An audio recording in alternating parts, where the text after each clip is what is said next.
नमस्कार दोस्तों, मैं हूं मनोज कुमार गुप्ता। आप देख रहे हैं मेरे चैनल को। इसका नाम है रेगुलर क्लासेस फॉर अकाउंट। सामने आपको दिख रही है बुक कॉस्ट अकाउंट की, स्वाति प्रकाशन वाली। और काफ़ी दिन हो गए वीडियो नहीं आ रही थी, तो अभी स्टार्ट किया है दोबारा से आपके लिए। चैप्टर नंबर 6 स्टार्ट करेंगे, क्योंकि 5th चैप्टर की तो वीडियो बन चुकी हैं पहले से। तो 6th चैप्टर है मटेरियल, जिसमें purchase, storing, issue, losses and pricing of material issue, ये सब चीज़ हम सीखेंगे कैसे कैसे करते हैं। मेन चैप्टर का नाम तो ये मटेरियल, जो कि परचेज करना सीख रहे हैं हम। तो इसमें तो आपको देखो थ्योरी भी काफ़ी है, न्यूमेरिकल भी अच्छे अच्छे हैं। जैसे हम हीफो में, फीफो में, लीफो में कौन कौन से मेथड से हम इशू करेंगे, उसके बारे में सारी जानकारी है। लेकिन उस जानकारी को प्राप्त करने से पहले पहले आपको ये देखना होगा मटेरियल परचेज के बारे में, कि हम कौन सा मटेरियल परचेज करते हैं, किस तरीके से करते हैं, किस बायर्स किस सेलर से करेंगे, यानी किस बायर से परचेज करेंगे वगैरह वगैरह। ये सब चीज़ पहले ही डिसाइड करनी पड़ेगी। सेलर तो हम अगर हम सेल कर रहे हैं तो हम सेलर बनेंगे उसमें।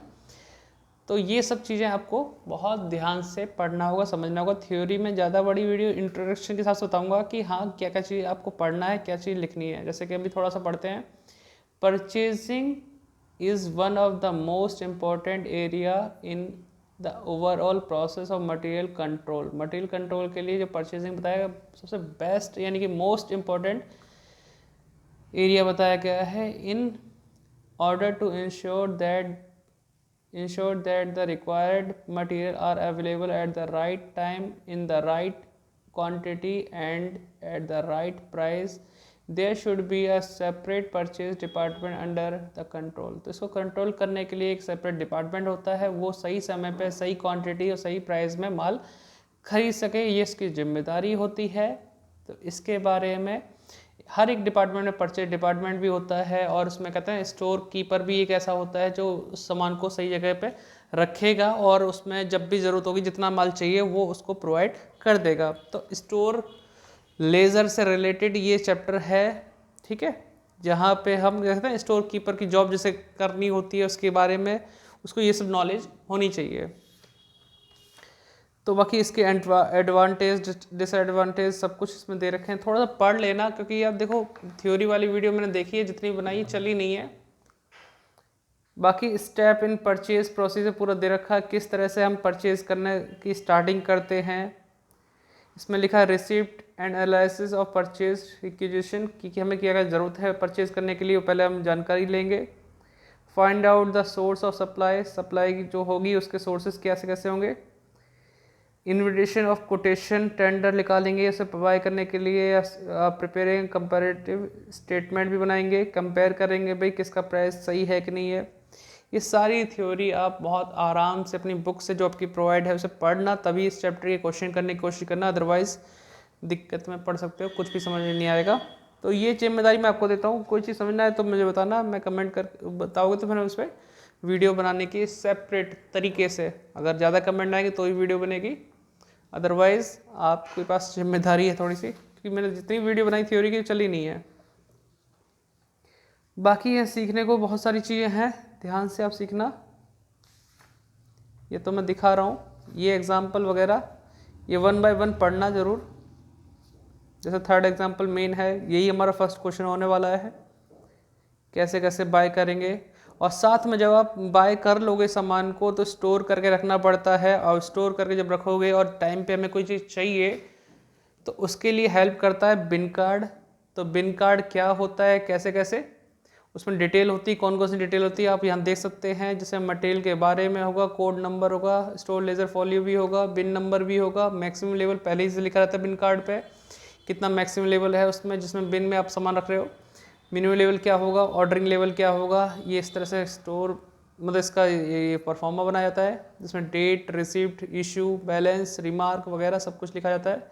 चालान नंबर रिसिप्ट के समय, रिक्विजिशन नंबर इशू के समय। और ये सिंगल बिन है, डबल बिन सिस्टम भी होता है, इसमें 2 बिन रखी जाती हैं कि एक में से ख़त्म हो जाए दूसरे में से इस्तेमाल कर लो, इस टाइप से।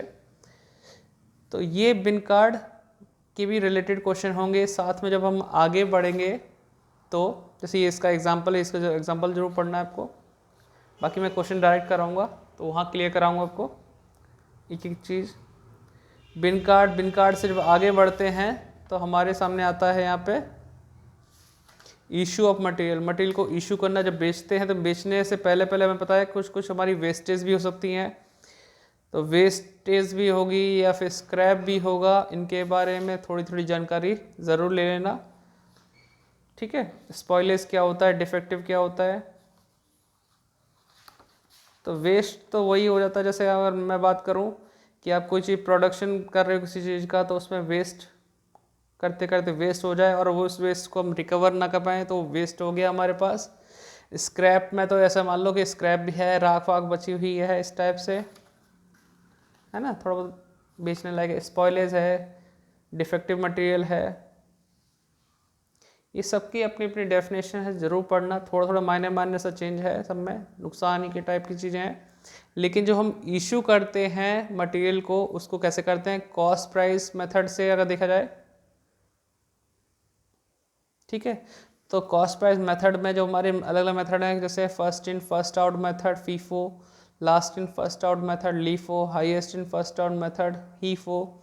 फर्स्ट इन फर्स्ट आउट मतलब पहले आया पहले चला गया, जो पहले आया सामान उसे पहले बेचना पड़ेगा। लास्ट इन फर्स्ट आउट, जो लास्ट में आया उसे पहले बेचो। हाईएस्ट इन फर्स्ट आउट मतलब जो हाई कीमत की सामान है उसे पहले बेचो, सस्ता बाद में बेच लेंगे, इस टाइप से। ठीक है, तो क्या क्या प्रॉब्लम आती है प्राइसिंग इशू में, तो वो पढ़ना ज़रूर, ये पढ़ना पड़ेगा आपको, थ्योरी में टाइम देना पड़ेगा। ये एक वीडियो एक उसका नहीं है, अगर हर हेडिंग पे वीडियो बनाऊँ तो कई सारी वीडियो बनेंगी और वो पता नहीं चलना चले। तो अगला यहाँ पे मेथड है, यहाँ पे एवरेज रेट मेथड, जिसमें हम सिंपल एवरेज, ये आपको नोट करने वाली चीज़ है। जैसे हम कहें ना, method of pricing of material issue करने के लिए कॉस्ट प्राइस मेथड में ये 3 मेथड हैं। एवरेज रेट मेथड में अगर कहें सिंपल एवरेज और वेटेड एवरेज। अदर मेथड की बात करें तो वहाँ पे रिप्लेसमेंट प्राइस मेथड और स्टैंडर्ड प्राइस मेथड और इन्फ्लेटेड प्राइस मेथड, 3 आते हैं ये। ठीक है, तो कोशिश ये करूँगा इसके सारे क्वेश्चन कराने की इस चैप्टर की, क्योंकि ये चैप्टर देखो हार्ड तो नहीं है, इजी है। लेकिन अगर मैं कहूँ बीकॉम में आता है, तो बीकॉम जो सीसीएस यूनिवर्सिटी उसमें अभी तक इसके क्वेश्चन अब आते नहीं है। जो इससे 5th चैप्टर है उसके तो क्वेश्चन ईओक्यू वगैरह, ये टीआईसी वगैरह पूछ लेते हैं तो आ भी जाते हैं, लेकिन इसके क्वेश्चन बहुत रेयर केस है। आसान होता है शायद इसलिए नहीं देते, लेकिन ये आगे की पढ़ाई में बहुत काम आता है, ये करना चाहिए। इस पर जिस बच्चे में टाइम ज़्यादा हो वो जरूर करें इस चैप्टर को। लेकिन अगर मान लो पेपर आने वाले हैं तो इस चैप्टर की तरफ ज़्यादा ध्यान मत देना। ठीक है, तो मुझे तो वीडियो बनानी है हर चैप्टर की, मैं सोच रहा हूँ कि कॉस्ट में भी ऐसी कर दूँ, हर क्वेश्चन की वीडियो कंप्लीट हो जाए आपके लिए, तो वही को सब कोशिश करूँगा। ये एग्जाम्पल वगैरह है, कोशिश ऐसी रहेगी कि हाँ आपको ये क्वेश्चन क्लियर समझ में आए। लेकिन अगर आपने थ्योरी नहीं पढ़ी है तो आप टाइम लगाइए, पहले थ्योरी पढ़ लीजिए एक बार। ठीक है, रीडिंग तो ज़रूरी लगा लेना, हर एक टॉपिक थोड़ा थोड़ा क्लियर हो जाएगा। उसके बाद क्वेश्चन शुरू करना होगा, पहले शुरू कर दोगे तो मामला थोड़ा सा गड़बड़ ही रहेगा। 3rd एग्जाम्पल ज़रूर पढ़ना, बिना इसके फर्स्ट क्वेश्चन आपको समझ में नहीं आएगा। ठीक है, 3rd एग्जाम्पल। तो अब हम मिलेंगे नेक्स्ट वीडियो में। नेक्स्ट वीडियो कराते हैं, मतलब नेक्स्ट वीडियो में फर्स्ट क्वेश्चन कराते समय वो इसी का भैया जैसा क्वेश्चन है, छोटा छोटा। ये वीडियो भी 8 मिनट की होगी, ज़्यादा बड़ी हो जाएगी। 3rd एग्जाम्पल ज़रूर पढ़ें। इसमें कॉस्ट प्राइस निकालने की कोशिश की है कि भाई कॉस्ट क्या रहेगी उसकी, जो हम मटेरियल परचेज कर रहे हैं वो हमें कितने का पड़ेगा। ठीक, मिलते हैं नेक्स्ट वीडियो में, बाय बाय।